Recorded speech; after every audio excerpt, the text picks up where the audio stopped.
the Taisho and Showa period, Judo was adopted for curriculums and club activities for secondary school and above.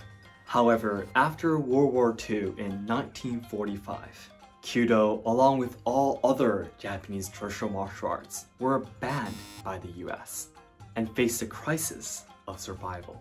I've made a video about the history of the two katana sword martial arts, Iaido and Kendo. They both faced a similar survival crisis, but it took a lot longer for them to resurrect compared to Judo.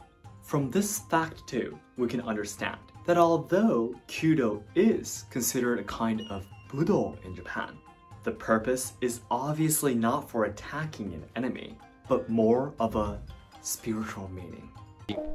Hi, this is Shaji, and today we will be discussing old methods of restraints and ways to submit. We need to understand the difference between competition and also the old methodology of training before the Meiji Restoration. So a few days back I did a video about the lethal throwing techniques of old jujutsu that can be very harmful. Also the striking techniques. I showed this particular throw, the reversed kataguruma in a sense, and everyone was making Brock Lesnar jokes. But it's important to know that a lot of the demonstrations that we see today of old jujutsu schools will not necessarily reflect the old methodology of training. For example, look at this. If anyone would look at this today through the UFC BJJ eyes, would see this is 100% useless. Uke is very much compliant and very much going with Tori, but little do people know that this is the same art that gave birth to what we call today Kodokan Judo. This was a Tenjin Shinryu Jujutsu demonstration, the same art that not only Jigoro Kano studied in, but also did demonstrations as forms of randori in front of the President of the United States, Ulysses Grant. And you would see here how much of a beautiful and effective art it is. And this is something that I wanted to discuss and probably deserves its own video, that a lot of the arts that still survive today, like for example here you see the Daito Aikijujutsu or Daito Ryu Jujutsu, which I'm going to show you a few techniques today. So if you want to skip this talk, I pinned the timestamp where you can go to the technique straight away. So what I wanted to say is the following.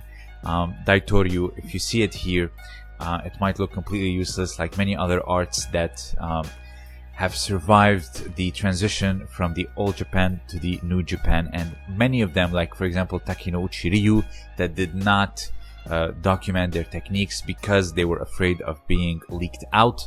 They actually lost a lot of their heritage, but the ones that actually did preserve it in the forms of kata, in the forms of spiritual and mental practice, they survived. But due to the new methodology of training, you might look at them with a lot of skepticism and actually ridicule them.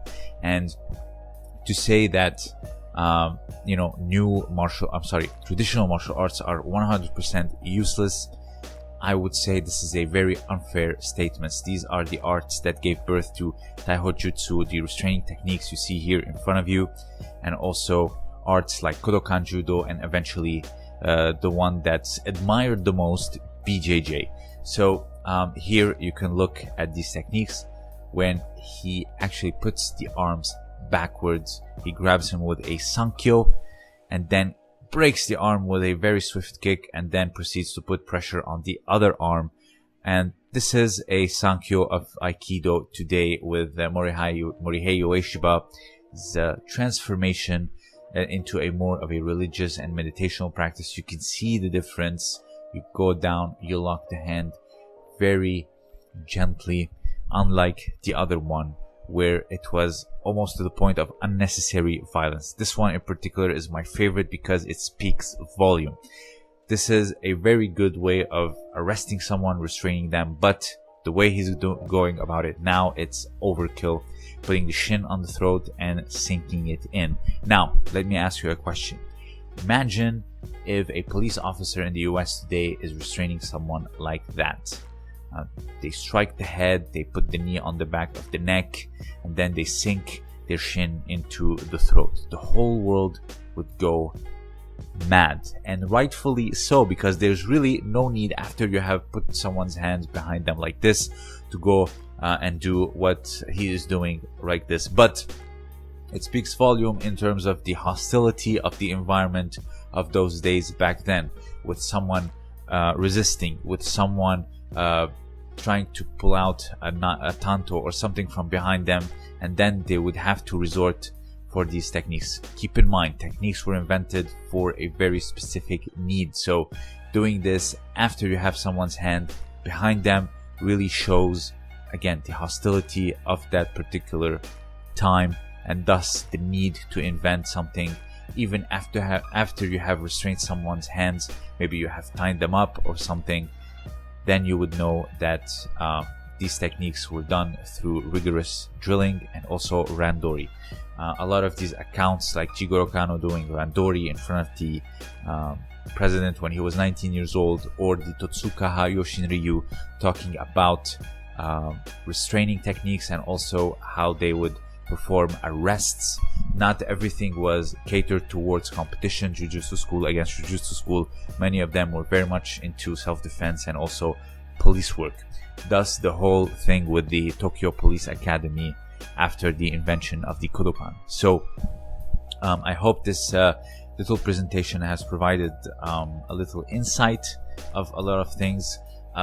Before, the misconception was that, a little bit of judo went to Brazil and thus this whole ground system was invented.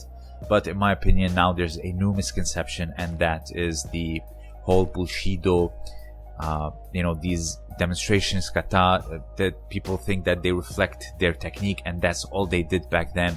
And in my opinion, it's not true. This is a survival mechanism in order to keep the tradition, to keep a lot of their culture, their heritage.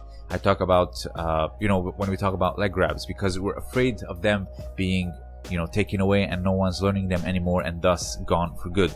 And this was their way of keeping these old traditions, but there was no sword anymore. There was no need for violent arrest, and thus they were done for more of a meditational practice, more of a spiritual and mental practice, rather than going by and challenging other schools and taking their students and really bringing up fights, clan against clan, etc. So if you have anything else to add, let me know. This was Shadi, and as always, thank you for listening.